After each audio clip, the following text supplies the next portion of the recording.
Welcome, race fans from around the globe.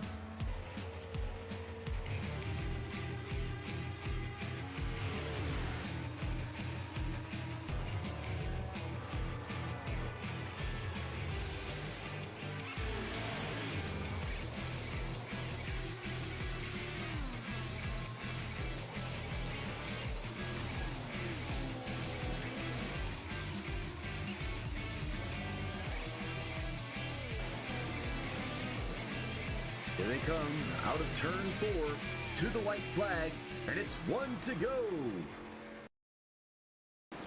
All right, welcome back to 1 to Go Studios as we provide coverage to the split decision triple threat. And we're going back in time to the Legacy, Texas, before turns 1 and 2 were flattened out. Tonight's event, the Hallow-Zero 90 at Texas, presented by the number 93 car. And that is none other than Justin Gibbs, who currently is off track. I would go to him. So that is who we got. In the booth with me tonight is Ken. He's in West Virginia, so he's having some technical difficulties. He'll come in when he can. And if not, we got 8.5 minutes left in practice. The current times are on the board with DJ Trout leading the way and Kermit as well. Because the Monday night is Halloween, some of the guys have decided to paint up the cars. So we'll go through the paint schemes, and I'd like to see those in attendance here tonight vote on them for us. And we can at least tell somebody who we thought was the best paint for tonight. So let's look at the points currently. So Lucas Gortman is leading the way with 3 wins and a stage win. Behind him is Luke Smith. Justin Gibbs in the 3rd spot. Dylan Clark 4th. And Keith Fonseca holding the 5th spot. Saw Keith have a really good race last week, and it was leading as well. So, also to the Xfinity Series, Garrett Seidner is exploding all over the racetrack. He's lost only one of the events prior to tonight, as Garrett 6 wins and Corey Harris with a 1. And he's got 3 stage wins as well. And Joe Turkel is leading the way for the Truck Series. Ethan Michaels, DJ Trout, Richard Crane, and Doug Wasaki. You go back to Xfinity. I don't think we got through everybody. Corey Harris is in the 2nd spot. Nathan Manwaring, Matthew Kopp, and Caleb Ellswick. So Miss Kathy Joe chiming in already on Facebook saying hey to everybody. I said Ken is having some issues with microphone coverage in West Virginia. I guess they don't know how to use microphones. Hey, I'm here. And people might, he's sort of there because that was pretty weak. But, you know, it was Ken.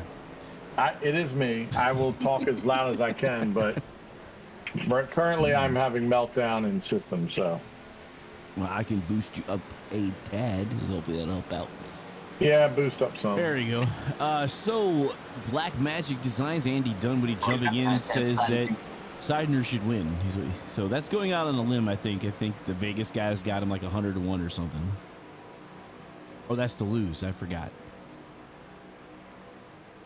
But Garrett winning 6 of the 7 races before tonight.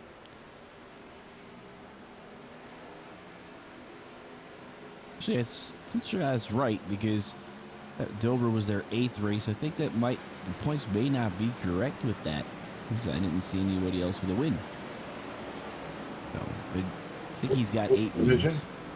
Xfinity, because I pulled it up and I don't think they had it right. He has 7.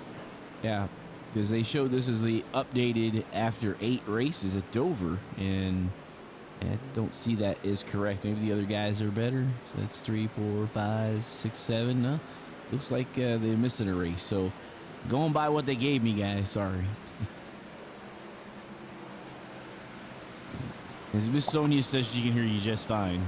That's because she's closer to you. Well, no, she's not. I'm actually much farther away now. No, you're closer to her than me. No, actually, I'm not. I'm the same exact distance from her than I am from you. I don't know about that. So I'm in Morgantown, West Virginia. I'm not in Martinsburg. I'm in Morgantown. I'm over near the northern panhandle, so I'm far from Sonia right now. Cool. So, hey, anyway. Trying to So jump we got in about 5 Facebook. minutes left here. So yeah, we have a bunch of people talking in Facebook as of right now. 9 people are watching. So we're going to kind of go over some of these guys in how they're being shown. So here is, so we'll put down their driver info. There he goes, DJ Trout. He's pushing his Taco Bell, so just racing the regular paint scheme. Dylan Clark, he's got a National Breast Cancer Awareness Month pink. Love the cabbage, though. You got to have the cabbage. The cabbage makes Oh, yeah, it of course right there. you do. Yeah. The cabbage No, is of course perfect. you do. I don't think it's big enough. So, Dylan, much bigger. I think it needs to be like, I don't know, I think maybe across the windshield and into the back area right here. A big, like, bunch of cabbages. So let's do like this, like a big cabbage patch. Yeah, no, I don't think that's what we need, Harold. I'm thinking I'm we do. almost 100% sure that's not what we need. All right, so we got Taco Bell Kermit with the pumpkins all over the car for the number 6 tonight. There. I like that one. Mr. Joe Turkle decided to get the chicken pit. So there's the chicken pit. So Turkle's Clyde chicken. Torkel's chicken pit. That's it. So you see that. Let me roll this a little bit over so people can see. There is Turkle's chicken right there on that hood there. There you go. So that's what we've been talking about quite a bit on the broadcasts. And he heard Andy and said, you know what? Maybe I'll let the broadcasters get what they want. So that's mighty nice of him. all right, Ryan Johnson has it's a peanuts for Christmas or Christmas. Let's try Peanuts Halloween there, Harold. No, it's the Great Pumpkin Charlie Brown. That's what it is. That's Remember, right. they don't do Halloween. It's the Great Pumpkin Charlie Brown, according to That's Linus. right. Yes, but as my brain was kind of thinking, my lips were moving faster than my brain. That's what it was. I'll blame it on that. I'm getting old. Richard Crane got his Hendrix.com car, of course, out here. Jeffrey Ramsdale at the Hooters Halloween. The little jack-o'-lantern and, of course, the little hooter in the back. Here's the 93 Justin Gibbs. He is on track now, and he's got a tribute to the old Dracula movies. Excellent. And Sir Kermit has the Drink Crush 97 Pokemon car. Robert McMillan showing it looks like kind of like a dusk kind of autumn theme Halloween thing. Yeah, I'll go with that. So I'm going to try to jump over Jonathan Customano's in his 45 still. Now, Andy Turner in the 35 in the Turner specialty. Mr. Garoni has, as Pork Chop, has given us a skull car now. So from his graffiti to other stuff that he's done, he's now got a bunch of skulls. Yeah, that's quite interesting, that one there. Here's Gitchell in the purple Halloween with his. We got to show this off here. Okay. What do we show? The hood. There you go. With his 3 Sasquatch awards. That's beautiful. Now that's scary. That right there is scary. And there's Larry now. So we got Mr. Larry in his back in black, back on the track.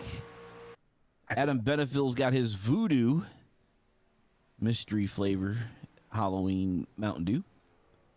Mr. Fonseca in the back row sim racing. Looks like Care Bears do Halloween on the car. So one's trying to be Jason. Looks like one's trying to be Freddy. Nice. Caleb Ellswick has Zoe's Place, the autism-colored car. Garrett Seidner has the Among Us Halloween. And Bo Ross has got his World Dominance there. Nathan Manwaring is in a Fiery Sun Energy 1 car tonight. And Chris Finnegan is regular Turtle Shells car. McKinney looks like just a regular bluish McKinney voice and sound. So that's a little different for him. New paint scheme. I like the blue though. Oh, I like this. Oh wow, what happened here? Taco Lover Racing. Racing, is that it? and his Yeah, backwards. Taco Lover Racing backwards. Yeah, I like the numbers. Matthew though. looks like he ran over the Taco Loving Racing. John Humphreys in the admin box, and we're getting ready to go qualifying now.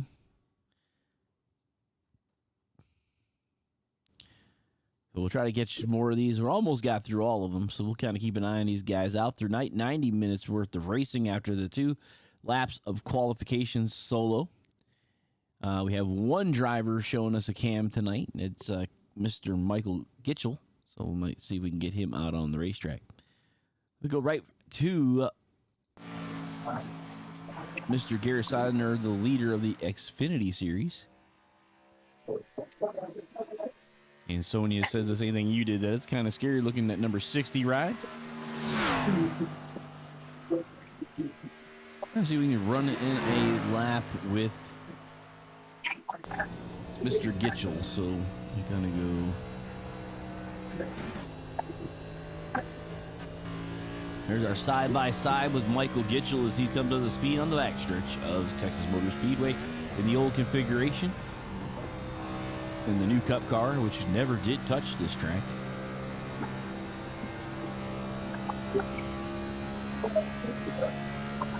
I think my computer's melting down, Harold. Green flag to Michael Gitchell, first lap. Takes it up to 9,000 RPMs in the top gear, so must be some shallow gearing here tonight. All drivers do run the same setup, courtesy of Josh Susi. He sets up all 3 divisions. Is that the same setup in all 3 divisions, or they run a different setup each division? Each division has their own set. Gotcha. But all drivers in the same set are using pretty much like an IROC standard. I was saying, it looks like the 5th gear is not very tall. We're seeing him push the limit there going into turn 1. You know, and the new car does go up to 5th gear. Mr. Ryan Johnson leading the way at 29.7. And the car definitely feels, it looks like he's wanting to step out to the right. Hold on, Michael. Nope. No, he let go of the wheel.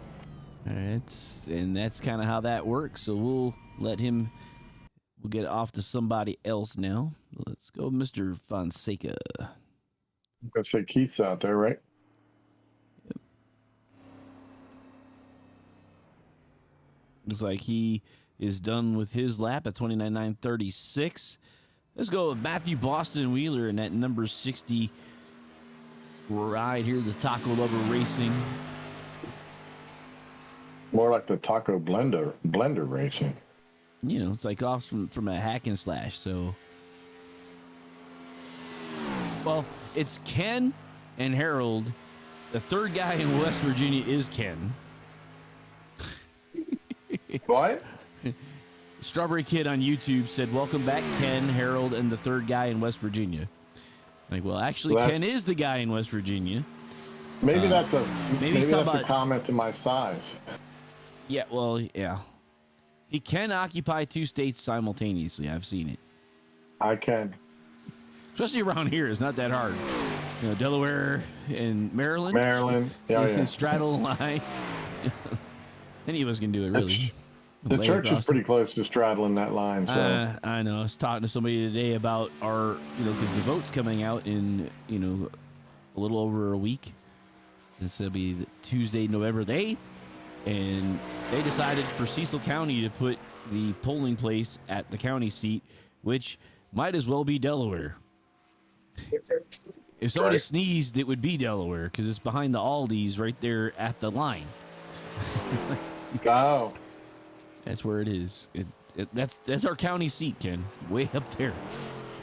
Don't worry about the people in Perryville and Port Deposit, Rising Sun. They don't count. Only Elkton matters. So, all right, Matthew Boston Wheeler puts himself in the 3rd spot amongst the Xfinity Series. Corey Herrigs leads the way there with Garrett in the 2nd spot. Tiny Horse up top of the boards overall with Gortman with him. We got 5.5 minutes left, and DJ Trout with Kevin Gagari and Mr. Finnegan will be the top 3 for the Truck Series. Got Andy Turner going out. Let's go to him.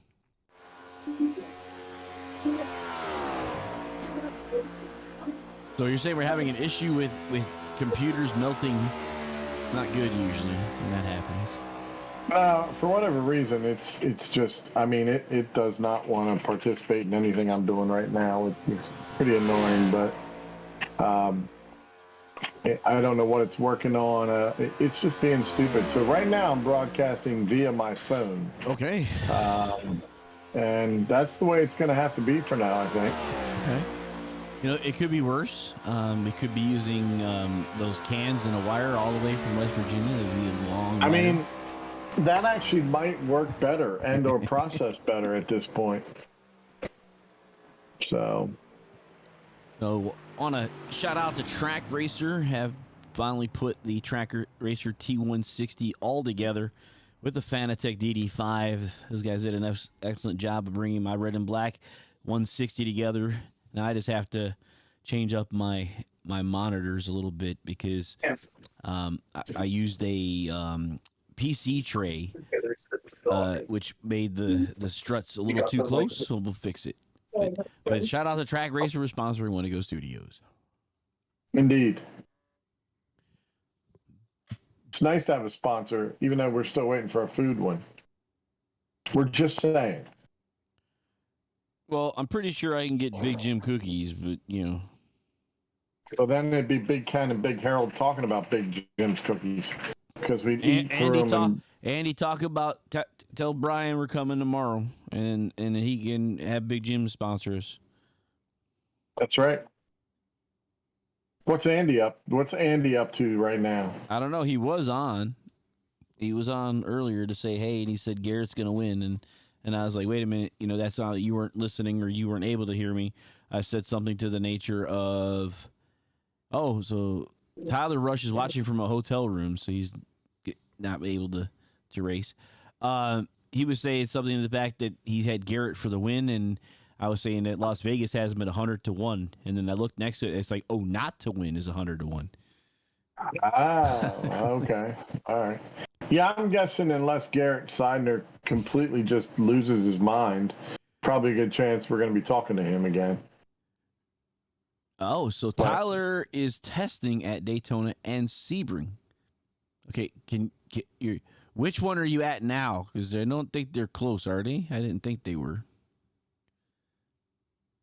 What do you mean he's testing? Is like a math test, or it's No, he's testing at Daytona and Sebring. I think Tyler actually has something to do with a IMSA division or something.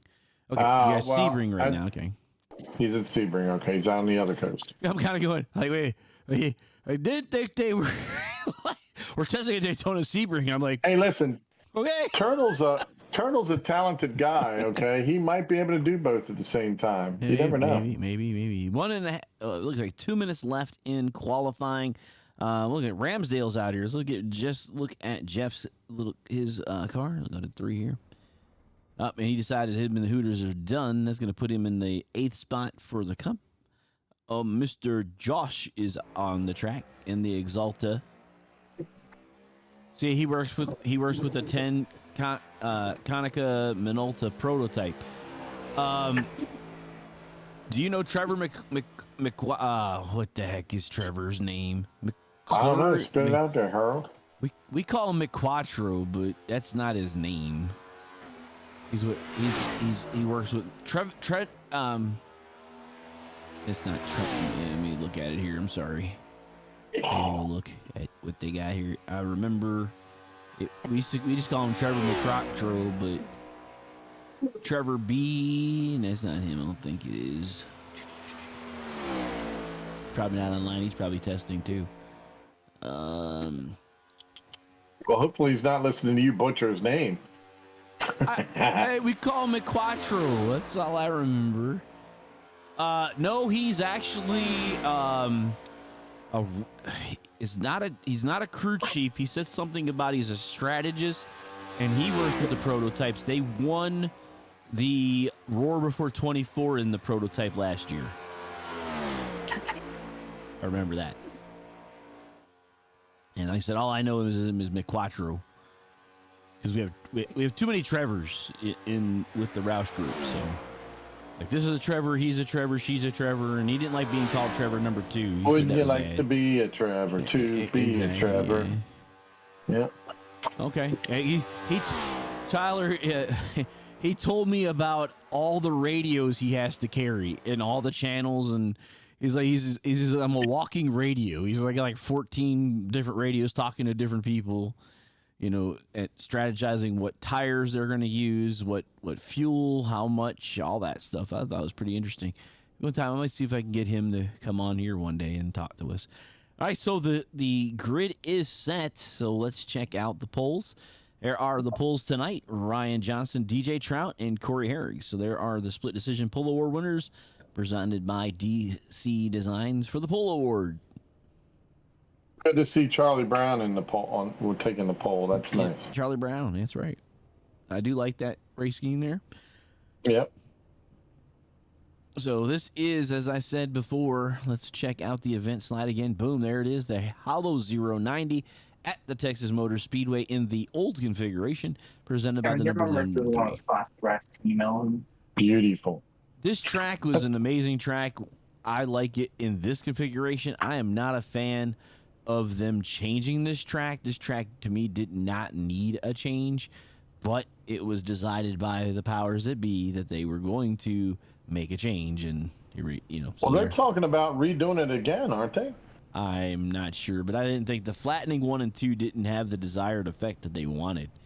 I think they were trying to think that if they flattened 1 and 2, they could keep the racing tighter, and it actually, I think it made it the other direction. Because like at Darlington, they spread out quite a bit, and you think about that turns 3 and 4. Slapping the wall and whatever, and they can still, even only as a mile, they can spread out a lot. And we've had friends of ours talk about Dover being a mile, and how when they get going, they do the same thing. So, but yep. Hey, it's all racetracks. They can spread out at Bristol on long green runs. I've seen it, but everybody says that Bristol's the one track that everybody wants to see. Martinsville paperclip as well, but. I think every track has its uniqueness. I like Michigan. It's wide open racing, lots of grooves to move. It allows the drivers to actually have to wheel the car to pass people. Right.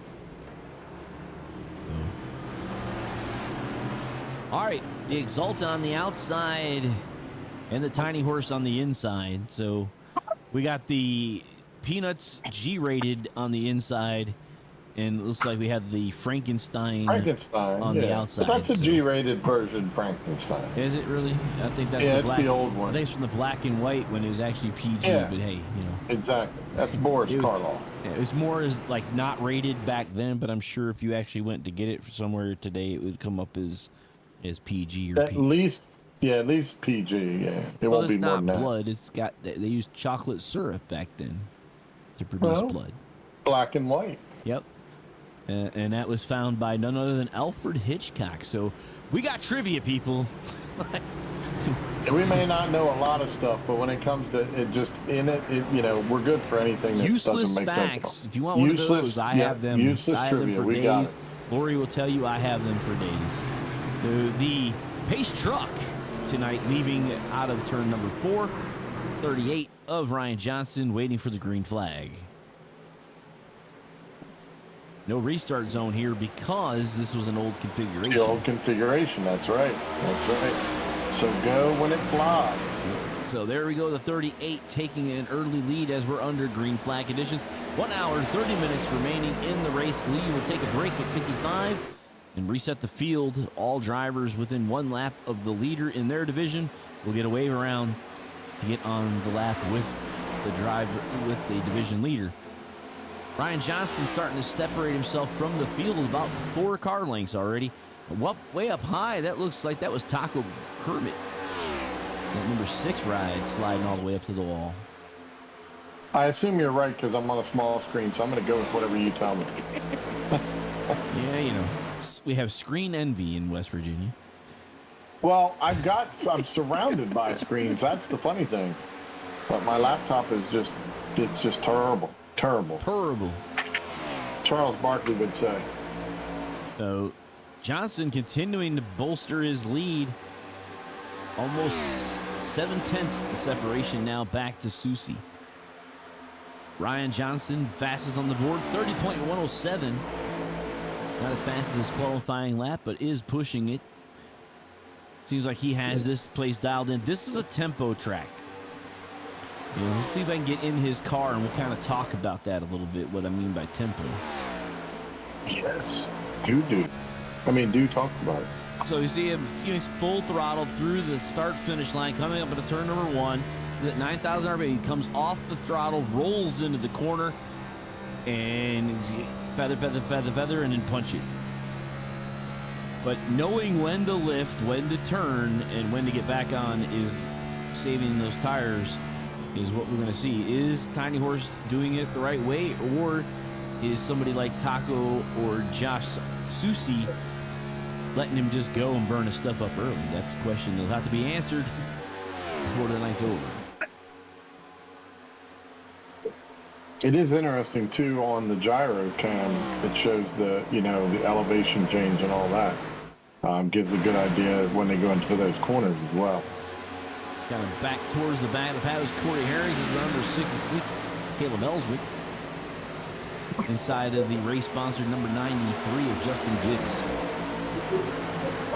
He needs a good run this week. He just does. It's been a while since we've even thought about him being up there to take the lead. Now I know he's in the division where, of course, the man, the myth, the legend has been all year, but it'd be nice to see Caleb come out with a good run today.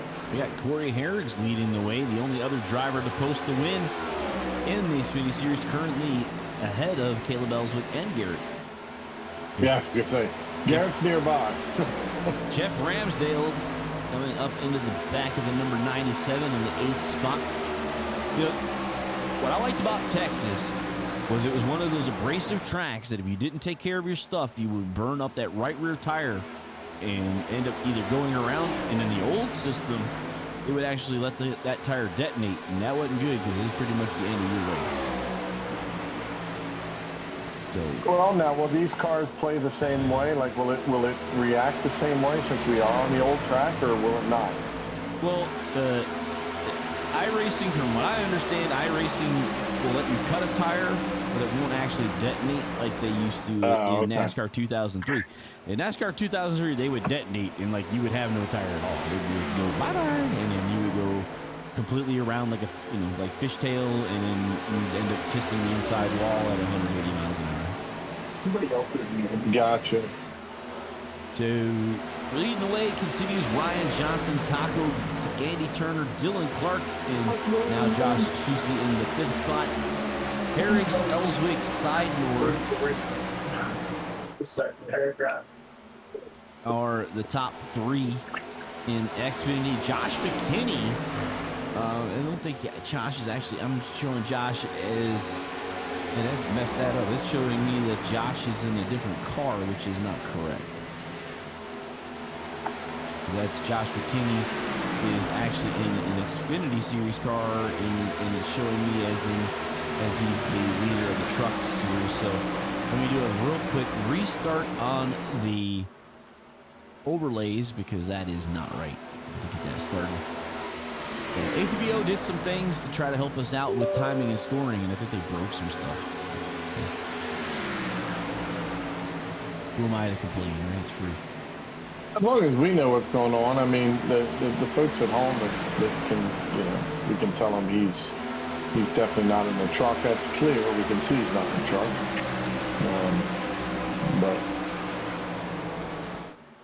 he's right there with the number 12, so he's in the 2nd spot amongst the Xfinity Series. It does show him as a leader on the tower, so well, it's going to change. It's going to change here in a minute once I get it loaded up. Go back to green and full.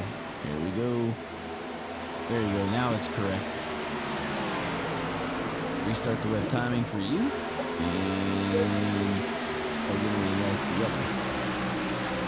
I'd love to even see what the web timing looks like, but currently it's still just being angry. So I think we're good again here. We're just letting things move around the race a little early. Letting the most exciting Racing come around. I think we're good again. I think we're good. Looks like everybody is. So McKinney is being shown in the second spot among the Xfinity Series. The race leader in the trucks is Kevin Gary. 258 in the new mission ride. And Joe Turkle and DJ Trout. So, is the Turkle Chicken going to win? I don't know. I mean, if he wins with that, then I think we might be what we see him in from here now. They're going to go 3 wide into the corner there, the top 3 trucks. It's Gary Turkle and DJ Trout all together. They're being held up by Mr. Yeah, they're being held up by Mr. Austin Wheeler there, so it's starting to stack them up. They're trying to find a way around. 15 has to get out of it. But he's in the inside line. He's got the position. He's just trying to get up underneath Mr. 60, Mr. Wheeler there, and not quite able to bite off the corner. As the 60 looks like he's diamond in the corner, late entry, and coming across his nose on this. He has that pull-away speed once he hits the straightaway, but the truck get him heading into the corners and start pulling him back in again. Look at that. Look at the close on that. Goodness. Well, the trucks are pretty much open, wide open, if I'm not mistaken. Let's try to see if we can get in the inside cockpit view here. You watch those 7,000 RPMs. Pretty much all, he's like kind of off just a hair, but pretty much able to keep the hammer down is Mr. Gagari. And Matthew Boston Wheeler, seeing he's 8,000 RPMs, taxed to turn 1. So he's dropping down to 7,000, holding. But he's definitely got more horses going off the corner, like you said. Yeah, yep. When he comes off that corner, he can get down that stretch a lot faster, but it's the corners when the trucks will just not let up they seem to be pulling him in at that point. Yeah, they're not using any brake. I think they're just lifting, and I think the Xfinity Series car has to brake to make the corner. So 121 and a half remaining in tonight's race.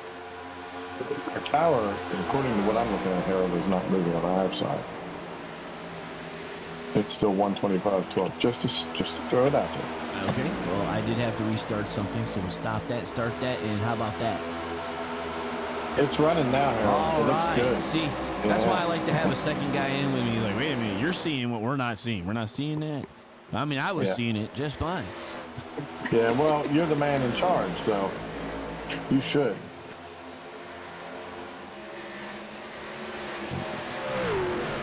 I'm seeing smoke, but I haven't seen anybody smoking yet. I mean, maybe somebody's smoking in turn 4. I mean, smoking in the tunnel. That's right. Smoking in the tunnel. Smoking on pit road or something like that. I mean, they can come up with something.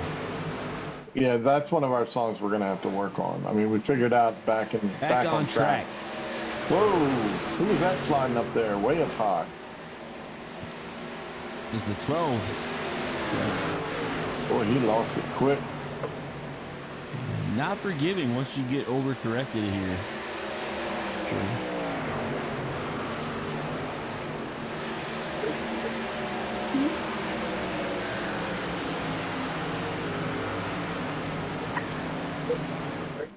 I gotta do the smart thing here, and I'm gonna put one earbud in my charger to make sure I make it an hour. Okay. Charge one at a time. One at a time. Huh? Yeah, because I can still hear you just fine. All right.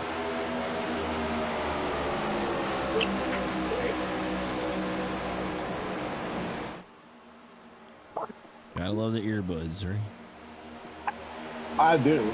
I just recently upgraded to a Pixel 7, but now I have a phone that doesn't have a earphone jack. But it has the Bluetooth. A little used to getting used to it. Also, it has a very weird spot for the hold, and I think I put Jim Moody on hold without knowing it. He didn't need to talk anyways. It's fine.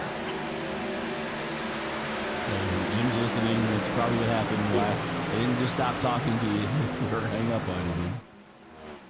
Jim's probably out bowling tonight, so I don't know if he's talking. He wanted to go bowling. He told me about it, and I said this was going on. So Sonia's saying that she didn't join us last week. She was wiped out. Whatever, Sonia. You weren't wiped out enough to post stuff on Facebook. Just saying. Just saying. We did miss her last week, didn't we? Yep. Especially since Keith was leading some laps. I know. We were all excited, and then she wasn't even there. Is Augie on right now? I can't see you, so. I have not seen Augie check in yet. He may be. Okay. He might be hiding in the weeds. Yeah, you know, he likes to hide, and he'll say something.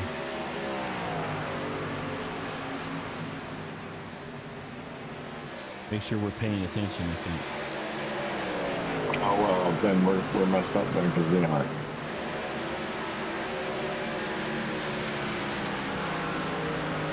So we got the 50 of Garrett there behind the number 98 truck. That puts us as Robert McMillan Jr., so that's the 4 spot. Garrett in the 2nd. So the truck's starting now to get over the Xfinity Series cars. The question is, can Turkle climb up through the big boys? We'll have to see how he works. When he gets up there, we're closer in.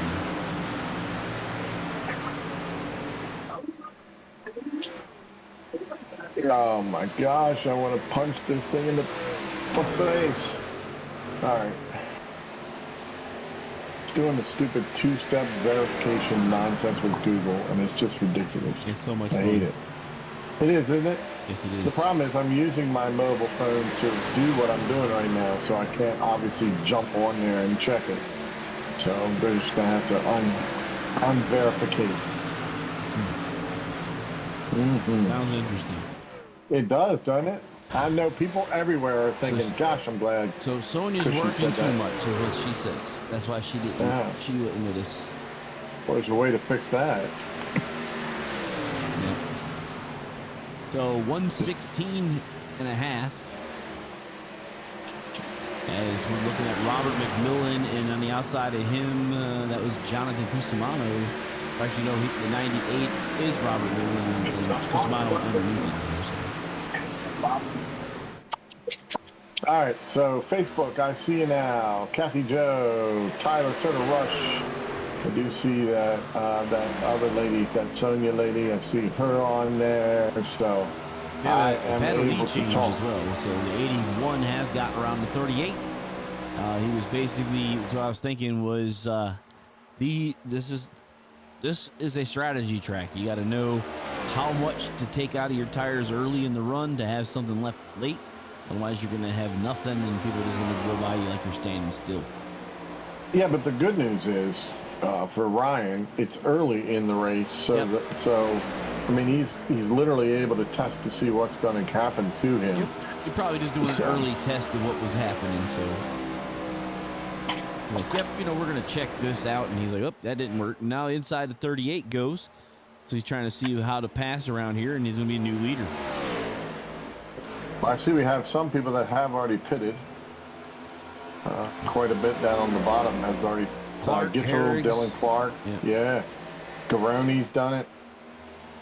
That just tells Harold that I've got my timing and scoring back up. So it looks like Dylan Clark had to get a new vehicle, so did Chris Finnegan, Nathan Manware, and Michael Gitchell, all with new cars. Wow. So there may have been a reason for that. Yeah.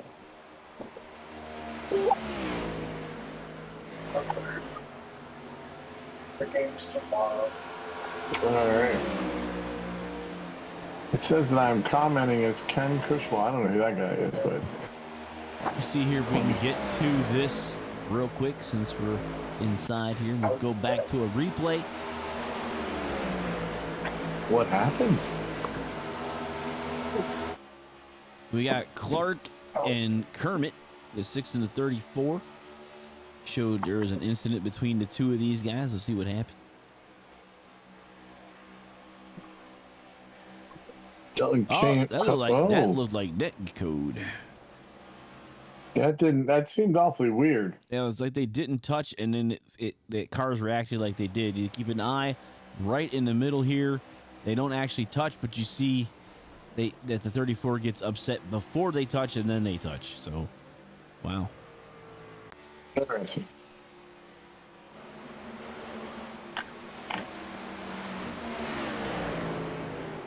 All right, so I guess we don't have an idea as far as fuel, how far they can run. Yeah. No, I'm not sure. We'll have to keep an eye on it. It looks like 32 laps is currently where everybody's on. We got an Xfinity series. We have everybody up in the 32 laps, so they're all good on fuel at this point. A lot of several of the trucks have Cusimano is now in there 2 laps down. Some guys, it seems like they're having some issues today. Because if you pit on green, Harold, you should only lose, 1 lap, right? At this point. Yeah. Well, I mean, they're running 30-second laps, and it takes you, well, typically 14 seconds if you're doing a full. Yeah, but you got to go through the pits, too. You gotta, yeah, 36 seconds, so yeah, that could be. You're about a lot. You're going to lose a lap, yeah. So Strawberry Kid says that he believes that Taco and Dylan hit before, but from what I saw, a little bit like netcode. And with the great thing about being the commentators, I don't have to worry about issuing anything. I get to just talk about it. That's true. Although sometimes they don't like what we say, but hey, I what does it say? All of what I say is opinion and has nothing to do with the points. How about that? Does that work? I think it works for me. I mean, I'm all good with that. So, Okay, real quick, I'm going to talk to my daughter, and everybody's going to hear it. Hey, Kimberly, do you have one of those adapters for this? One of the headphone adapter things. I wish y'all could see the face on my daughter right now. She's like, "What are you talking about?" The little white thing that goes on here so I can use headphones instead of Bluetooth.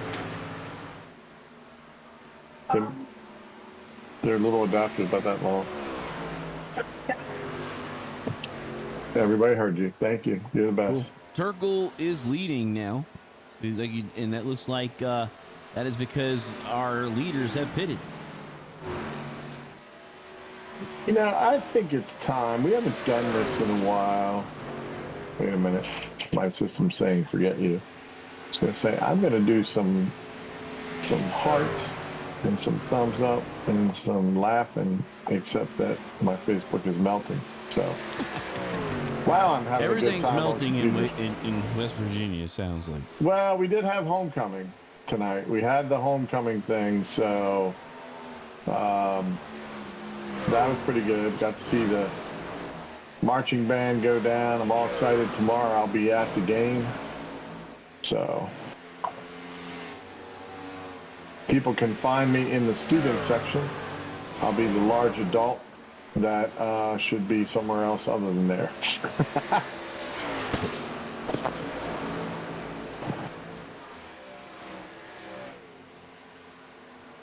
The large adult, he says. Yeah, so well, the overgrown. Yeah, so I mean, you're gonna. I'll be probably next to the guy that's either painted a W the wrong way on his chest, or next to the screaming kid wearing striped bib overalls, blue and gold striped bib overalls. So Turkle coming in to get some gas and some tars and gas.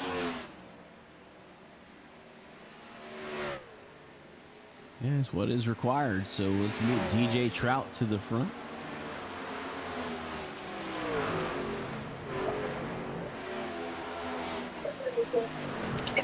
I keep looking at my Facebook.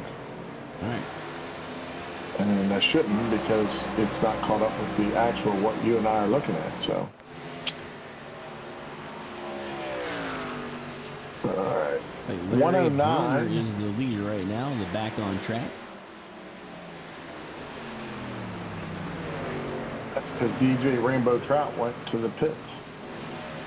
So green flag pits. Oh, that's not the way to get in the pit lane there. That is definitely not the way you want to get into pit lanes. Not at all. Nope.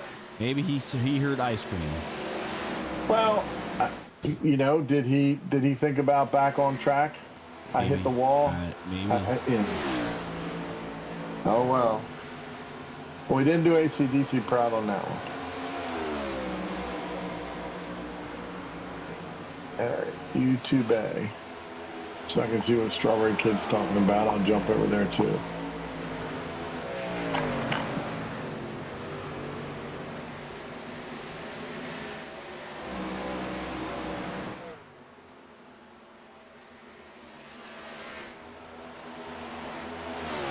All right. It's quieted down a lot since the one replay that you showed, Harold. Everybody's stretching out now. Yep. Well, the green flag pit stop will do that. It will. Well, yeah, but it wasn't. It was doing that before. Let's see here.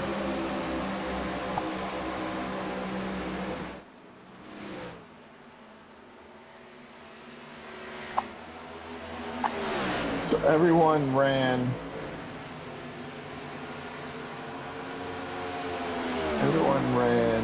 How many laps on that first interval? We didn't check, did we? 34 was Ryan Tiny Horse. 34, okay. Was he the last one to go, or? No, there's this other Susie, I think, is the last. No, Kermit, 6 laps. Bo Ross 5. So Bo Ross went 37 laps. So looking at the Cups, 37 is about fuel. And Joe Turkel is showing him at 38. I think he was one at 38, and DJ Trout went 40 laps. Unusual for the trucks to have sat out longer than anyone. And Caleb Ellswick came down in 30 or 27, but he had an issue, I think, maybe. Gotcha. Josh McKinney went 37 laps, so lots of strategies going on.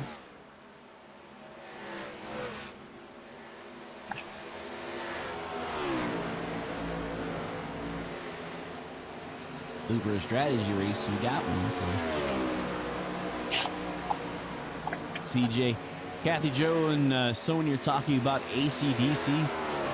Sonia says it was scary that she used to listen to them in the 80s, and CJ says she still likes them. She loves them. They're her favorite, one of her favorites. So. Well, I've got Katie loves them too. She listens to them. I'm sure Kimberly loves them too. So I'm more of a deaf guy, so myself. Still listen to a lot of them in Quiet Riot. So, wow. Scorpions. Now there's some hair. Scorpions are, I haven't been talking about Scorpions in a while. So. Well, Hair Metal, Hair Nation on XM Radio. There you go. Harold does love his Hair Metal. That's right. Poison, sure. Striper, and the big hair guys. Even Guns N' Roses before Axl Ader. Well, you can't make everybody happy, Harold. Axl was like 110. Well, he's he's trying to be bigger than Meatloaf. His leg is 110 now. Yeah. It was so skinny. Like, I remember seeing one of the VH awards. I was like, huh? That's who? I'm like, wait a minute. Yeah, that's Axl. I ate the whole rose. Exactly. Yeah. Now, Slash, due to, I'm sure, many chemical reactions, still looks the same. Tiny Horse is out to a 1.2-second lead over Jeff Ramsdale as we're approaching 55 or 65 minutes, so we're 10 minutes away from that first stage break. No cautions thus far. I am noticing that they are well off their bests right now. Oh, you're going to definitely get a lot of fall off on this racetrack. Right.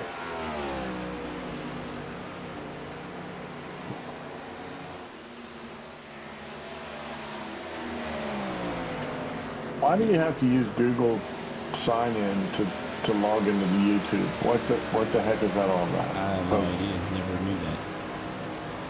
I didn't either until right now, but clearly it's happening. So let's see if I can just get on there and find y'all. I ain't gonna do it. I'm just gonna keep Facebook up. Strawberry Kid, I am so sorry that I could not join you tonight on YouTube because apparently it does not believe that I am signed into my computer out here in West Virginia. So I am sorry. He's having a hard time authenticating you. That's funny. Sonya says she's more of a metalhead now. That's pretty funny at this point that you weren't. You know. Not at the time that it was appropriate, is what you're saying? Yeah, I mean, because Sonya had the big hair and the leather. She probably had the white snake jacket. She probably did. She won't admit it, but she probably did. I'm sure Kathy Joe has all that stuff. Oh, old T-shirt, concert T-shirts, things like that. Yeah. My favorite line from the wedding singer was, "Take that off, you'll curse the band and they'll break up." That's right.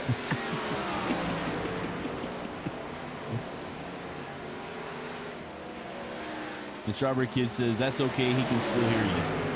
Good. Long as they can still hear me, that's all. I'm sure I don't sound the quality that I do when I'm home. However, I did add to my setup, so I'm excited. I will be posting pictures of my new setup so that I can see everything much bigger now. Much bigger. Much bigger, yeah. So I will be running the racing itself on a 43-inch screen now, and then two 27 inches for everything else, and then a fourth one, excuse me, for the timing and scoring. So I couldn't let Harold get away from me. I had to keep up with technology. Harold's way ahead of me right now, so it's working on. But yep. And then Sonia says, "Big hair." Natural big hair she had. Well, yeah. I mean, I had long mullet orange hair back then. So. Wow, mullet orange hair. That would have been a sight to see. Well, I do have my trombone band picture if anybody wants to catch an action of that, but that wasn't quite full mullet mode. But remember, I'm from 80s and West Virginia. Actually, I'm from the 70s, but 80s was when I was a teenager. You say that we were born in the 70s, but right. I would say that we're from the 80s. Oh, absolutely. I mean, because in the 70s, we was like kids, like little uns. Our teen years, like when we actually had our own radios and such, was the 80s. Yeah, we had clock radio. I remember my first radio was a clock radio. Man, my grandmother bought me an original Walkman, and I remember playing the heck out of that thing at night in my room. I shared with my brother. I'll tell you how bad it is, Harold. So, since I'm from West Virginia, we had tape recorders, like full-size tape recorders that we put next to the radio. No, not the Walkman, that we put next to the radio to play record. And then, of course, your brothers and sisters would come into the room, and that's all you'd hear come over top of them. You get so mad because you had that one song you wanted to get. Yep, you're trying to record, yeah. Yeah, it was terrible. Those were the days. I think my Walkman's in the Smithsonian now. It might be. I was in there not too long ago. I think there is a Walkman in there. I don't remember if it said Harold's name on it, but...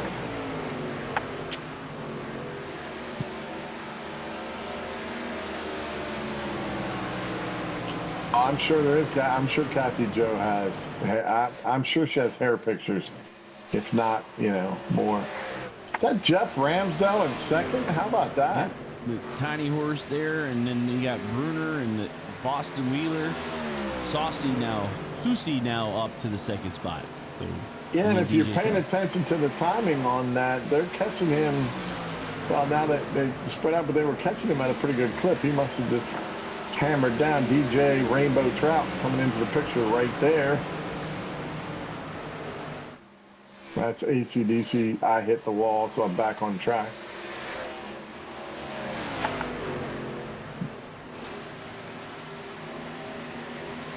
So let's see how we're running here. We got a couple of the Cup cars down. You got Keith Fonseca. Sonia's not even telling us. Keith Fonseca's detached, it looks like. Detached? Well, he ain't on the track. So, 58 minutes, we have a caution coming out. Yeah, he did manually disconnected, so. He Manuel disconnected. Manuel disconnect, yep. Manuel disconnected, yep. So we do have a caution out to see if we can figure out what that was, because this was not what we were looking for here.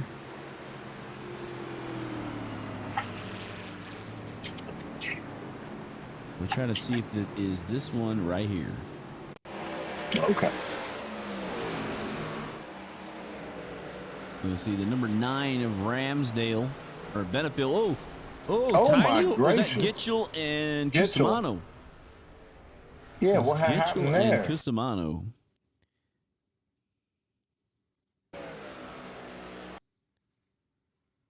So yeah, you have the 9 of Benefield. Then you had Jonathan Cusimano on the 45 and Gitchell in front of that. Well, what happened to those way two? Up there? Somebody's already spinning. That would be that's Gitchell. Benefield has nowhere to go. All right, so here we got Gitchell going off to the corner by himself here. See, he loses it and then overcorrects, so he's spinning. Collects Cusimano and Ramsdale. There you see the back end. Goodbye. That's a long slide, and then Cusimano nowhere to go, slams into him, and then Benefield just the benefit of the two in front of him. So wow, tough break for everybody there. So we're in fifth. This will most likely be the stage break as well. And did Gitchell already use that? He may not have a car left. I think he already used one of his. So Cusimano can put a new truck out there. Yep. But Gitchell cannot. Done. He just disconnected. Yep. Wow. Got a couple cars a lap down. Hopefully this will benefit them. You got Manwaring, Bruner, Benefield. Well, Benefield, who knows what's going to happen here. And then Bo Ross is also a lap down, so. All right, so that is the stage break, guys. The stage break presented by Back Row Esports for the stage break.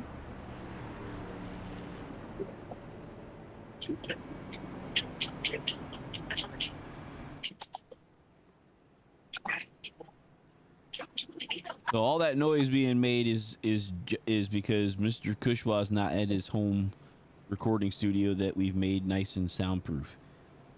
He's in West Virginia. That is Danny currently attacking someone else. So Danny's playing something. Okay.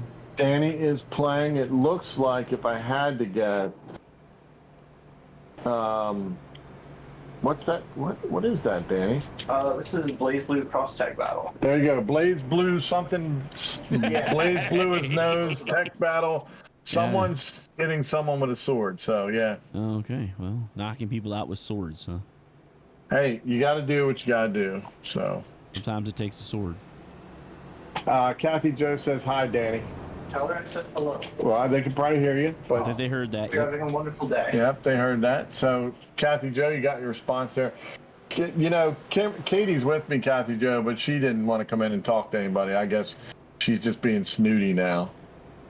She's in the other room. Isn't that terrible? She's looking for a contract negotiation. She told me that. Oh, well, I got a negotiation for her. She can get in here and say hi, or she gets nothing for Christmas. How's that? Wow. That's a negotiation right there. Wow. Wow. Katie's got people that, she's got her own following out there, so. All right, so a lot of the wave rounds are being done, so looks like everybody down to Larry Bruner will be back on the lead. Well, maybe not. Adam Benefield will be the last car back on the lead lap. We'll be down to 28. Oh, of course you switched to YouTube, Sonia. Whatever. All right, somebody's in the room. You want to say hi to everybody now? Oh, so the contract, They can hear you just how's the fine. contract negotiation going? She's not talking, so go ahead and just say it out loud. They heard Danny. Yes. Hey, hi everyone. There you go. Katie is in the room, says hi, everyone. Oh, April's here. I bet she's going to look for Tiny Horse. That was for you. Yeah, I bet she is. The good news is for her this week, Tiny Horse is running well. So, Staying out of trouble. that's it.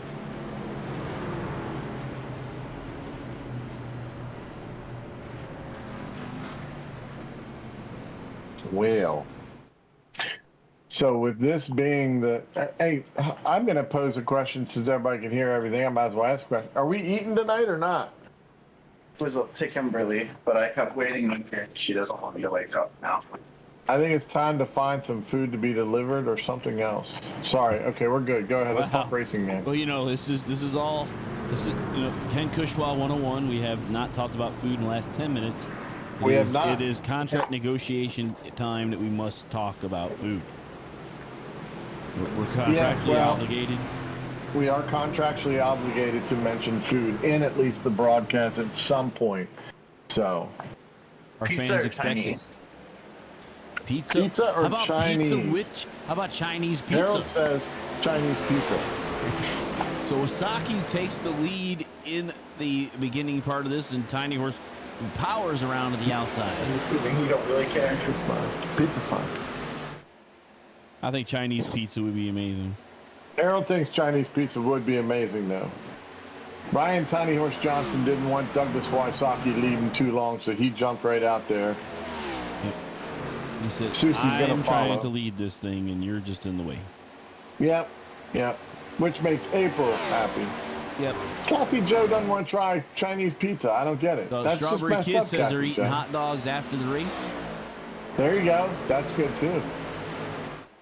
Of course, they're on West Coast time, which means only 6 o'clock out there. They can do no, that. they can head out to wherever and get some dogs. I know. Problem is, I'm in Maryland, and there ain't no place that has hot dogs that I know of that's any good. Delaware has a few places. Yeah. The dog house There's on one Route 13. place like the Frankfurter House or something like that that's in Pennsylvania. On the way out to Lancaster. Just go up 13 to the doghouse. I'll have to check that one out. I haven't done that just yet. But Chili cheese footlongs. do they try to do the Chicago hot dog? Because I haven't yet seen anybody do it right. The only place we get a Chicago dog, or the only one that's even attempting it, is actually Sonic. Yeah, and that's fake. And not even close. Kathy Joe's got 7-Eleven, Farm Store, and the Wawa. I mean, all three excellent places. Wawa's not too bad to get a hot dog, I have to say, but it's just a standard hot dog. So, but I'm looking for a Chicago hot dog, or known as a salad on a bun. Yeah, I can't eat one of those. I don't even know why y'all try. So, oops, I dropped everybody. You done dropped everybody again. Huh? I dropped you, but you're all back now. It's fine. All right. So DJ Rainbow Trout got around Wysocki, so he's second or third overall. Douglas Wysocki is fourth overall. Well, they're all together here, so. Yeah, Caleb Ellswick leading there for the Xfinity guys. So again, good to see he's having a good run, but Josh McKinney is probably not far behind, and Mr. Seidner is not where he typically would be. So could this be an upset today? Could possibly be. You know, it's missing from this track, the old configuration. Right about now, you'd be seeing a 100-foot television screen or bigger, because it's Texas, right there on that backstretch. But because we're at the old configuration, we shan't be seeing the giant television tonight. See how I went old English on you, Harold? Yep. Shan't.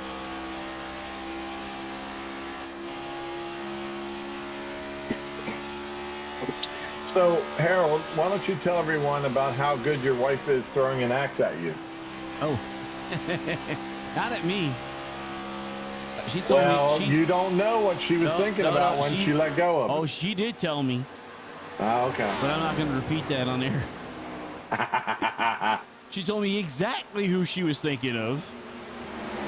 Who she truly thinks. Well, we did. We went, was it Wednesday night? We went out to Camp Adventureland, which was a escape room and hatchet tossing. And the guy was really cool.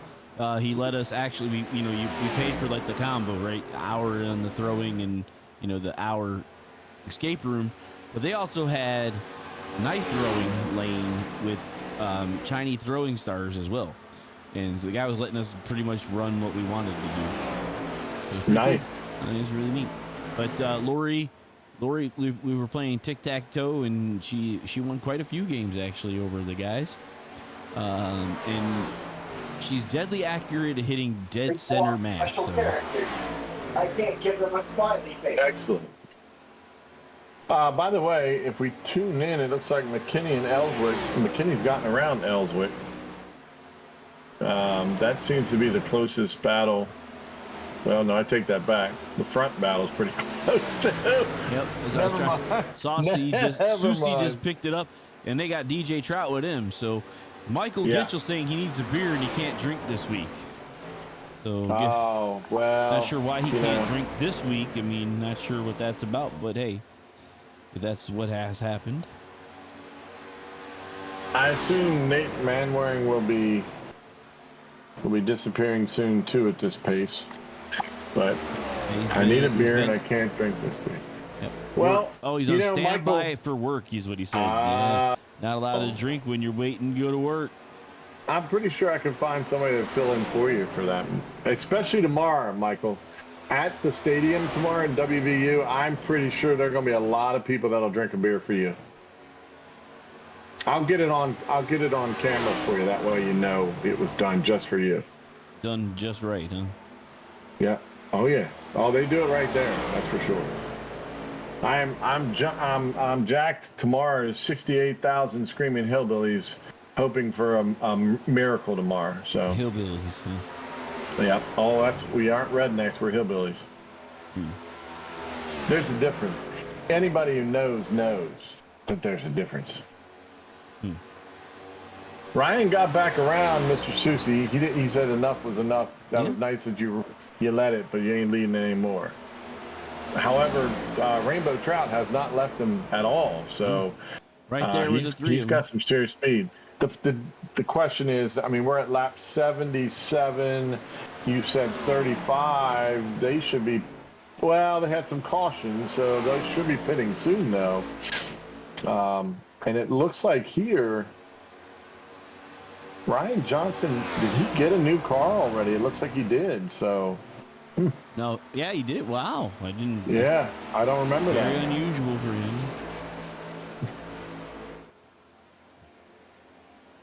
Hey, Kathy Jo knows the difference. She said facts. Facts, huh? Is the sun going down in Texas or something? It's getting a little darker here. Dark. It's currently 7:08 in sim time, and I'm wondering if the old Texas had lights. I think they had them from the very beginning, yes. Well, I haven't seen lights come on. Well, it's going to get dark, and a lot of people are going to crash. But, hey, I mean, as you're noticing, it's getting darker, so... A whole lot darker, yeah. Because I looked down at the phone, I went, maybe it's just me. There are actual lights. I saw them, so... Oh, they're there. They're there. Texas was one of those big tracks that put them in right away. I see, there's the lights right there, yeah. NASCAR just hadn't thrown the switch yet. How about that? I guess not. Yeah. Look at Harold. Harold's going to show you where the lights are. Where they're showing. Why don't we get an inside camera on someone? Let's see what it looks like inside the car. I'd say put it on Michael, but as we can see, Michael's talking to us, so it's not going to be him. It's true. Although it is fun watching. Hey, you see the lights there? They're there. They're just not on. You see, here's all them lights. There you go. Look at that. I mean, they can still see a little bit, but yeah, those lights are not on Usually yet. by now they would have the lights would come on. So I'm wondering what You would that's think. about. So. This is about to get very interesting, folks. You go check something real quick on iRacing and see if this track actually has lights in the game. Well, how does that? Well, the Sunoco sign's lit up. Whoa, Susie on the bumper of the tiny horse in front of him. Getting a momentum run down the back. Does not take an advantage here. Will he dive down underneath? Nope, stays behind. Keeps on the bumper. Yeah, both Sunoco signs are lit up, so they can find pit road. That's good. He is on his bumper like stank on a pile of doo-doo. So, the Texas in race does not have lights. Uh-oh. This is going to be a problem. I don't think they thought that through, did they? Whoa. Sir Kremet, out of nowhere, takes the crush car around and suddenly puts himself between Susie and Tiny Horse. How about that? And he came out of nowhere. Of course. There are no lights at this track. All right. Well, everybody get your candles out. Because in 42 minutes, I'm going to tell you right now, they aren't going to be able to see squat when they're driving. This will be the best race ever. Well, it'll be scary. I mean, it'll definitely be scary. It's the Hallow. What do they called it? They be going right event. So Hallow right. something 90 something. It's the 90, Hallow-Zero ability to see 90. There you go. Is that Mike Myers in the corner 90? There you go. The Hallow-Zero visibility 90. It's going to be hard for us to actually be seeing what's going on soon. Dude, I'm going to tell you, I'm looking at my phone, which has a very crisp image, and I look at my Facebook, and it's dark. It's dark. It's dark. We're not going to know who we're, I mean, only because we have timing and scoring. Yeah, there's no chance. Wow. Admins are going to have to step in here. Put some candles down along the sideway, just so they have somewhere to go.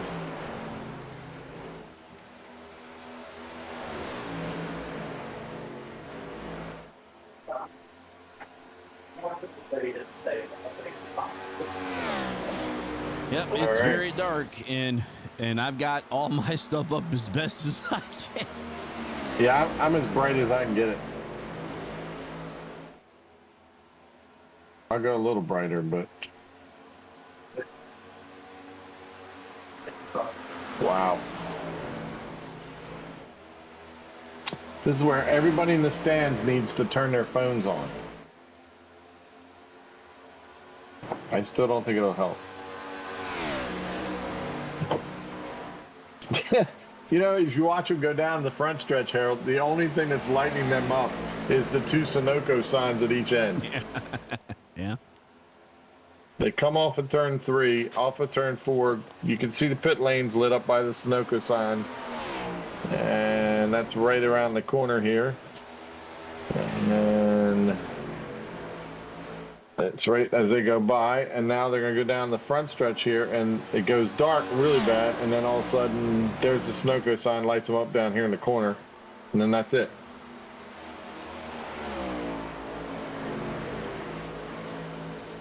Maybe we're calling this the night vision 90. Wow. Because that is dark. Yep.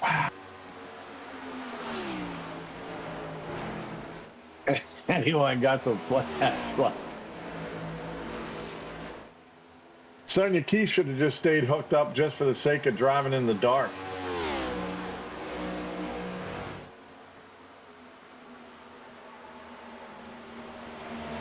Wow.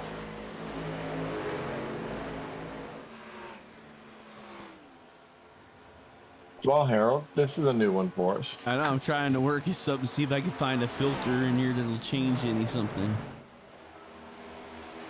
Go with the military filter. That should give us the scene in the dark. Wow. There's a reflection somewhere, but I'd like to know what the drivers are thinking.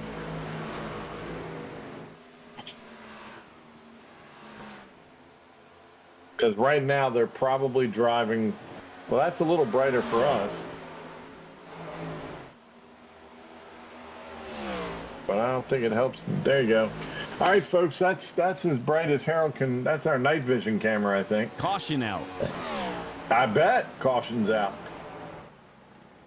And it's funny, I'm now looking at the preview because I'm using an effect in OBS to make it better because I can barely make out the cars on the track. Well, the funny thing is the drivers, their wheels are lighting up, so yeah, we can see the light. Hey, look, the yellow lights are out. Yeah, you can see those quite well. All right, let's check this out. We've got Bo Ross and company here. Bo probably didn't even know they were there. So we got Churchill, Gary, Garoni, and Bo Ross. Oh, that group right there in front of him. Who goes where? Someone comes up. Oh, there's a car stopped. That'll do it. That'll do it right there. Yep, that'll do it. Holy smokes, who did they hit? And they hit him hard, too. Boom. Wow. Who was the unattended victim there?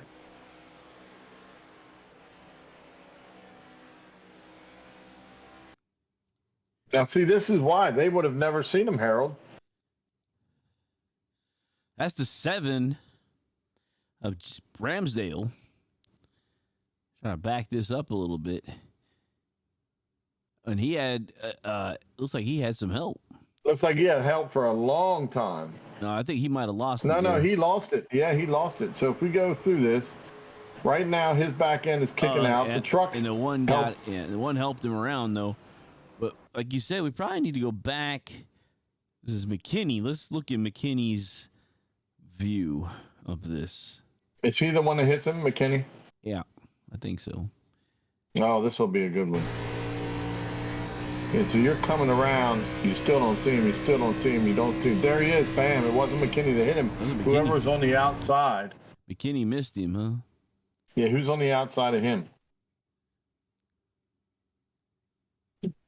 Because looking through his screen, I could barely see it. And you have your filter on. Who's this? Here we go.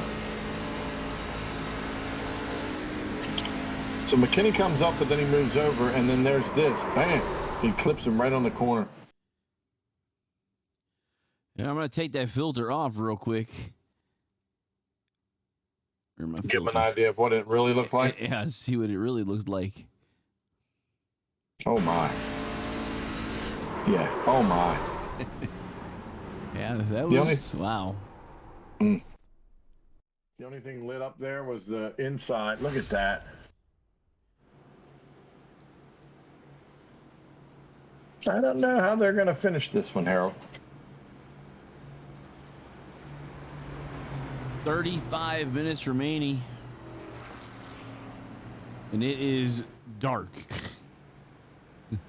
Like, yeah, they can't guys, see anything. This is what the track looks like. When the lights don't work. Wow. Holy smokes, look at that.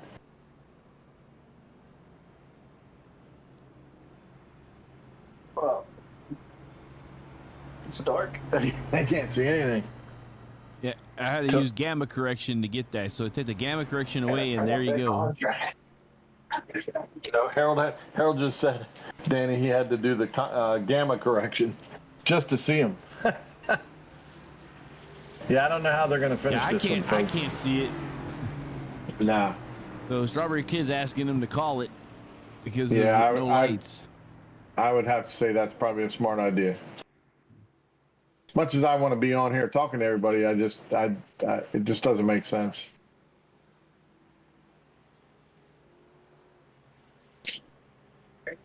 Like NASCAR for real. Interview. Yeah, it is NASCAR for real. You're exactly right.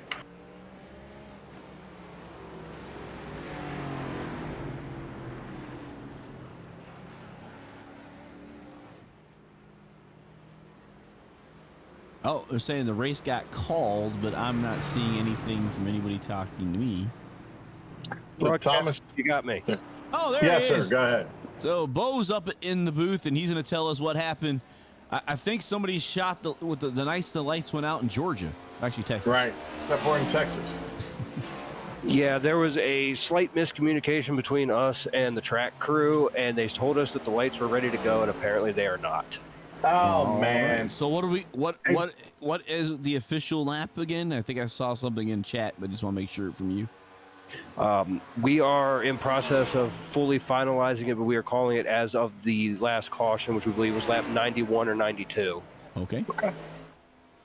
Hey, Bo, you might want to check. This reminds me of the movie Airplane. There might be a guy who pulled the plug and is swinging it around. If you find him, just tell him to plug it back in.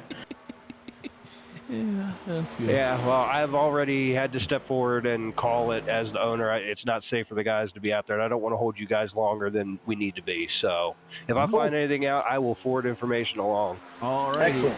Thanks, sir. We'll be here. So the race called for darkness. Like I said, that's a first for me, but iRacing is, like you saw in the track specs, it looks like there's lights.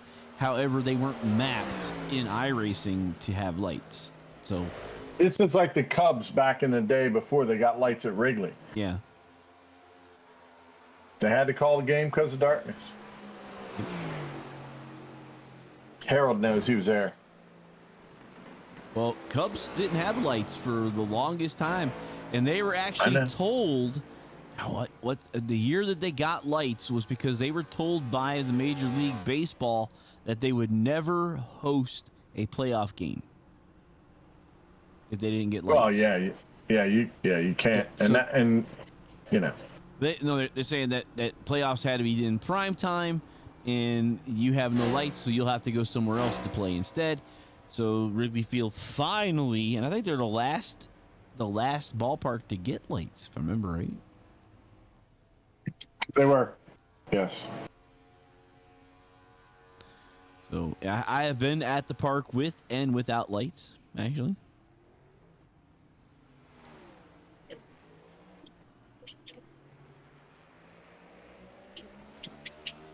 So they're going to give us a breakdown of who was what, where, and I guess is what they're working on now.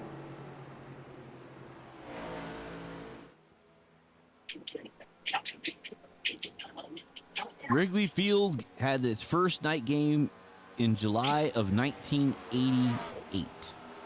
Yes. I was going to say, I thought it was my graduation year. Yes. 1988.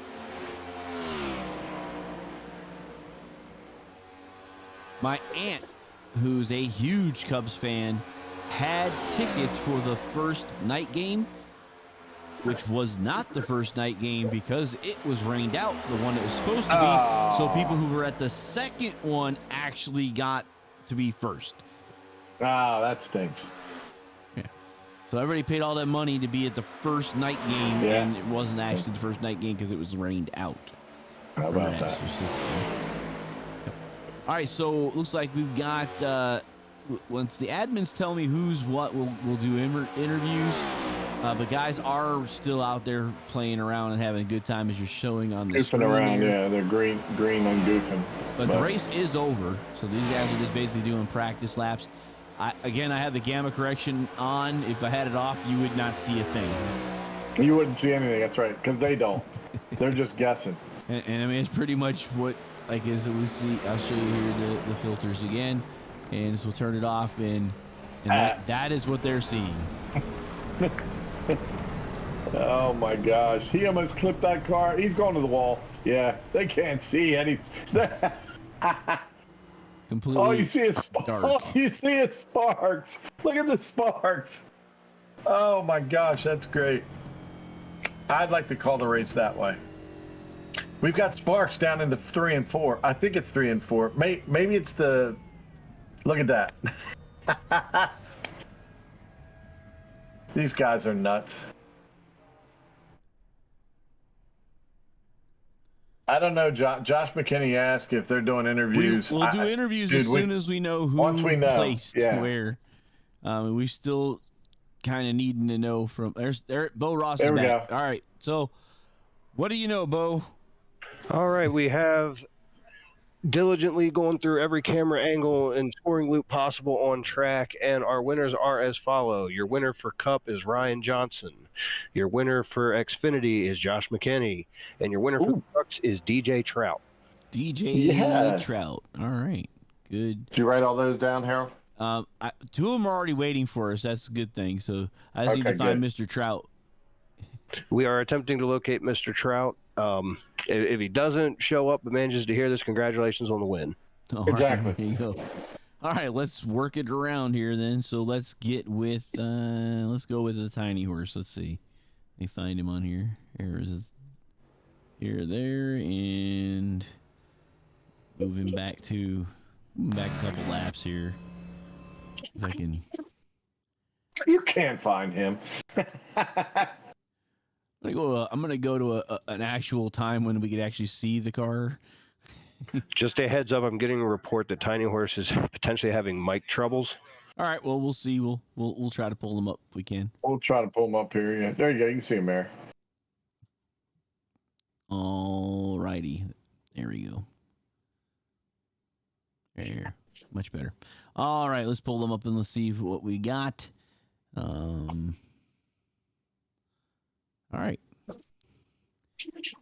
All right, Ryan Tiny Horse Johnson on a light shortened track tonight. You are the Cup Series winner with the Peanut car.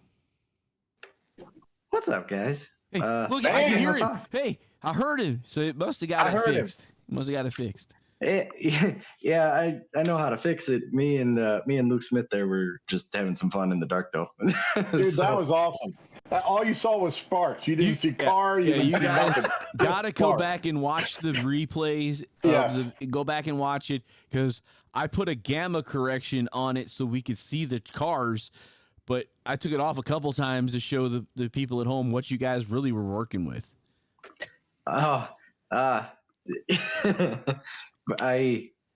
So a little bit of a story that's actually happened to me and a couple guys before. They accidentally set up like a street stock race at Michigan.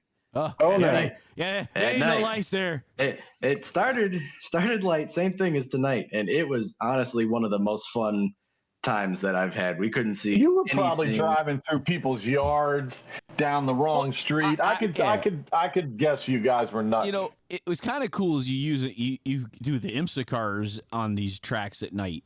There's a lot of fun with the headlights. No, it was a lot of fun. I don't know. I don't know if I can see better because I have VR. It seems to almost light up the track a little more, and I could see all the it wasn't. You could tell it was getting worse, but right up until I got off the track, I could still see, at least the line where the track met the apron. Yeah. So he wasn't saying he was seeing clearly now. No, he didn't say that. No. He didn't say that. Dude, you had a great race going up to that point. It was so nice to see you out in the lead and running well. How was your car before the lights went out in Texas? I had some figuring out to do, especially in the first stage and a little part of the second there even. The car was so loose. The tires, the way these setups have been this season, it's like once you burn off some fuel, they just get so loose. And you really got to be careful with it. And I was watching what Josh was doing, especially like there at the second stage, and I was just trying to stay right there with them guys. And I think when it started getting dark, I don't know if him and Luke backed off or if I just saved my stuff or what it was, but I felt like I was able to pull away a little bit at the end there. But I think we had it figured out at that point. But I mean, the dark started coming out on Halloween, so it was kind of interesting. Yeah. It's perfect time, perfect race for that, right? Yeah. Yeah, no kidding.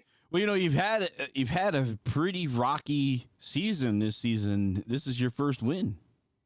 Oh, that's an understatement. We I don't know what's the deal with me and Josh, but oh my God, we've had some magnetism in our cars whenever we were together this season. Of course, we started on the front row tonight, and I was a little nervous, if I'm being honest.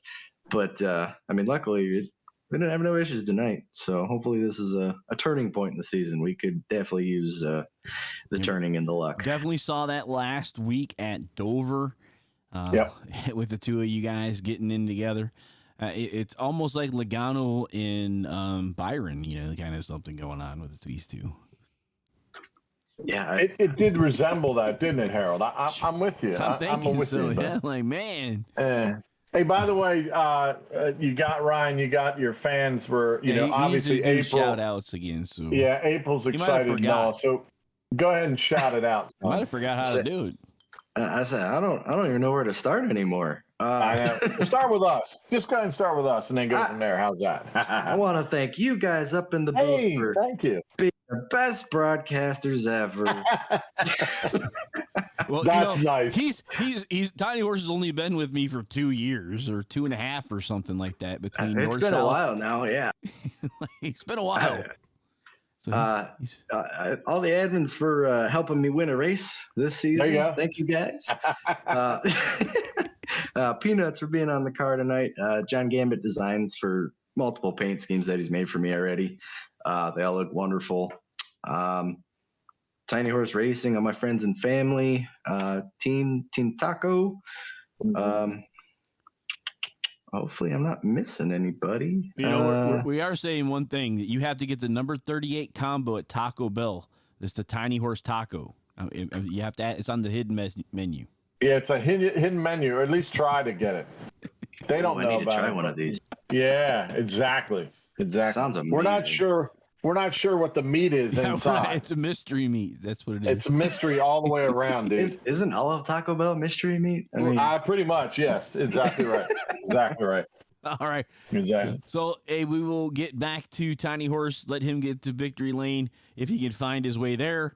And we'll see you next week. That will be what I'm trying to remember. I don't know. Be like I don't even know. Like the 4th November or something. We'll see you next November something. Well, it'll be the 4th. Yeah, I mean November the 4th, and trying to think exactly where we're gonna be at. Well, wherever it is, we'll see you there. Hopefully, we don't pull old Michael Waltrip commercial. What? Exactly. I'm at the wrong track. I'm at the wrong track. That's right. All right. Hey, great job, Ryan. Good talking to you, brother. Have a good night. It will be Thanks, Gateway. guys, you too. Gateway. Ah, crap. Yeah, there. I knew that was coming. See, you should have just clicked I'm off. not a fan of that one either. I was trying. The IndyCar, I had some fun there, but hey. All right, let you go, Ryan. We'll talk to you later. Thanks, guys. Later. All right, so we send him out. We go to now. Let's go to the Trout. I think we'll let you talk to Mr. DJ. Oh, there we go. DJ Trout. Number 61. If you can find him. Still He's dark. Right there. He's All there. right, Mr. Trout in the Taco Bell 61 in the lights went out in Texas race that still has 20 minutes left. 90, yeah. Yeah. You're the winner. Yeah, I guess it looks that way. Well, we're not sure either, DJ, because it's all dark and everything. But we're gonna just assume that as I like to call you, DJ Rainbow Trout, has made it through everything, through the dark, and has taken a win here, dude. How was your truck leading up to this point? I mean, you were kind of back and forth with Bruner and with who else was up there early on? Turkle. So how was your truck tonight? It actually felt really good. A little loose at times, but with how much I was saving earlier on, kind of balanced it out. Because I mean, saving tires, you're kind of going slower a little bit. I was able to get around Turkle and win that stage, and then I just tried to get a good pit stop so I could jump some cup cars and stay in their train. So I could pull away from the trucks a little bit, and that's what I did. And let's just say the time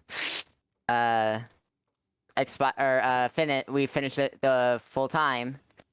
That's what I did the whole time. By staying in the Cup Cars train to pull away from the trucks. Yeah, I'm glad you mentioned that because Harold and I were actually talking about that, about saving tires and trying to push and see, since this is the old Texas, it likes to eat tires better than the other tracks. But so I'm glad you kind of mentioned that you were letting it go the first, kind of saving it as it went along. I would imagine if you went out there and pushed, you were going to find some trouble pretty quick. Yeah, if I went out there to push, knowing me, I would probably drift up into the top lane, which the bumps really made it tight. And when you try to fight the car back down, or the truck down to the bottom, it would snap on you. And so Gotcha. I was trying to just save and stay out of that middle lane. But when I was riding with the Cup Cars and they're in the train, it was really easy to save because all I had to do was let off and then keep going using their draft to pull me away from the trucks, but then also saving tires and a little bit of fuel at the same time. So I guess it all worked out with my pit strategy and where I ended up. But I guess I'm glad to get the win today because of it. Yeah, no, great running, great job staying up there with the cars and kind of pulling away. So this will be the time. I'll go ahead and let you shout out to some people, and then we can get you down to victory lane, and you can go celebrate. Thank you to my team for helping me practice, helping me stay calm, helping me find my line. And thank you to my grandparents and other members of the family for watching. And thank you guys for broadcasting this event. Absolutely. Well, it was a great race. Way to go. Good strategy, worked out perfectly for you. And when the lights went out, you were in the right spot. So, DJ, have a great rest of your night. Thank you. You too. All right. Let DJ get back into the group there. And we'll now bring up Josh McKinney, who ends up winning. There we go. We can talk about this car then when he gets up here. Yeah. All right. So the winner of the Xfinity Series for the Knights went out in Texas is the 11 of McKinney, sponsored by McKinney Voice and Sound. Josh, that track, as it started to go darker and darker, we had to change the camera filters just to see the cars. Yeah, it was a different situation, not one that you experience very often, huh? Normally we do some things to make the cars look more vivid. We change some of our cameras and things, but I think Ken was the first one to notice. He's like, Harold, does it get dark at the track? And I'm like, the lights aren't coming on. Yeah, I think we were all waiting for the lights to come on, but luck we have it. The number 11 Camaro made it out first place in the end there. So let's talk about your number 11 Camaro. It's a beautiful looking car tonight. I love the paint schemes. I like the old style. It almost looks like those Krager wheels on there. And so what was the idea behind that? It's a good looking car. Yeah, I got to give a shout out to Joe Turco with Turco Customs. He drives the trucks there. Yeah. What an awesome job he does painting the cars and trucks in other leagues that we run together. Well, now that you say Turco, you can see it. I got it. Well, that's perfect. Now, it's a beautiful looking car. So talk about, real quick with us, talk about how your car adapted tonight. Did you try to push it early just to see what your tires would do, or did you we just talked to DJ Trout. He said he kind of sat back and waited a little bit. How was your car? How did the tires work and wear and all? Yeah, you don't want to push it too hard. I felt like I was pretty consistent from lap one. Luck and consistency paid off there. I got the stage win. It was the first stage win of the season for me. Ended up having a pretty good night and was able to come out first there. It was getting pretty sketchy there at the end. Yeah, I can imagine it was. Well, go ahead and give some shout outs, if you will, and we'll get you down to victory lane so you can find your way. Just take a flashlight with you. Yeah, thanks, guys. Number one, I'd like to thank you guys for broadcasting this awesome race. Thanks for the U.S. Navy. If you guys don't know, I'm active duty in the U.S. Navy here in Norfolk, Virginia. Norfolk, yep, I know it. Been doing this for about 12 years now, or a little over 12 years, and I love what I do. Thank you to my wife, Callie, and my wonderful daughter, Haley. And lastly, I'd like to thank Joe Turkle. He builds the setups. I mean the paint setups and all of that. And he runs a beautiful shop up in Ohio there, building custom guns and stuff like that. So if you guys ever need custom weapons or anything like that, give him a shout out. Hey, there you go. Now you just spoke my language. You spoke it. You spoke it. Well, thank you so much for your service, continued safety, and all of that. I know the Norfolk area very well. Played golf on the course down there while the planes flew over. So proud of you. I know Harold supports you as well, since Harold is a former military man himself. But thanks so much for what you do, and have a great rest of your night. Thank you, guys. Happy Halloween, y'all. All right. Thanks much. All right, Harold, are we going to have a rundown or not? What do we got? Well, I really can't do much You of can't, that. right? I mean, well, just tell you what they told us. The 38 wins, the 81 is second place. That would be Josh Susi. Yep. The 34 gets third, and that would be Mr. Dylan Clark. The 97 of Sir Kremet the Great, which is Luke Smith. 93 is Gibbs, if I remember right. Yeah, Justin Gibbs. That's your top 5 in the Cup Series. In the Xfinity Series goes to the 11. Then the 50 of Garrett Seidner. He didn't win tonight. The number 26 of John Humphreys. The 22 of Matt Kopp. And the 60 of Matthew Boston Wheeler.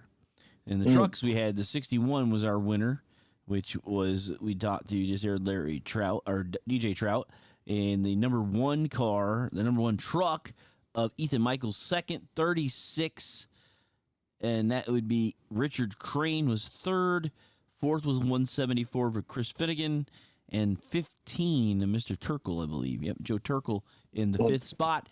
So that is your setup here. So they can pull that away, and here's our race summary. So there's the Merit Double Trouble is our current sponsor now for that. There he goes. Merit. They are the sponsor for the Monday Night Double Trouble Series. The race recap for the Hallow-Zero 90. Andy Turner, our late leader, it would have been Tiny Horse, but this is kind of going. Had 2 cautions for 8 laps. We had an actual caution and then the mid-break. The second caution actually ended the race at lap number 91. So, and take a look at that lap by DJ Trout, because I'm going to tell you what, he was hauling. Yep. The Cup car, the best one was 30.110. Yep. So I mean, he was definitely hauling the mail. So good job tonight by all of them. Even DJ, DJ was definitely that's pretty good. Only one of the 29s that I could see at all. So, yep. I don't see anybody else. Yeah. All right, so next week going to Gateway for the race there. So moving from Texas to St. Louis and going to show the Gateway, which is on the east side of the river in Illinois. Excellent. So it overlooks the Mississippi River and the arch in the background. So that's why it's called Gateway. It's actually now called...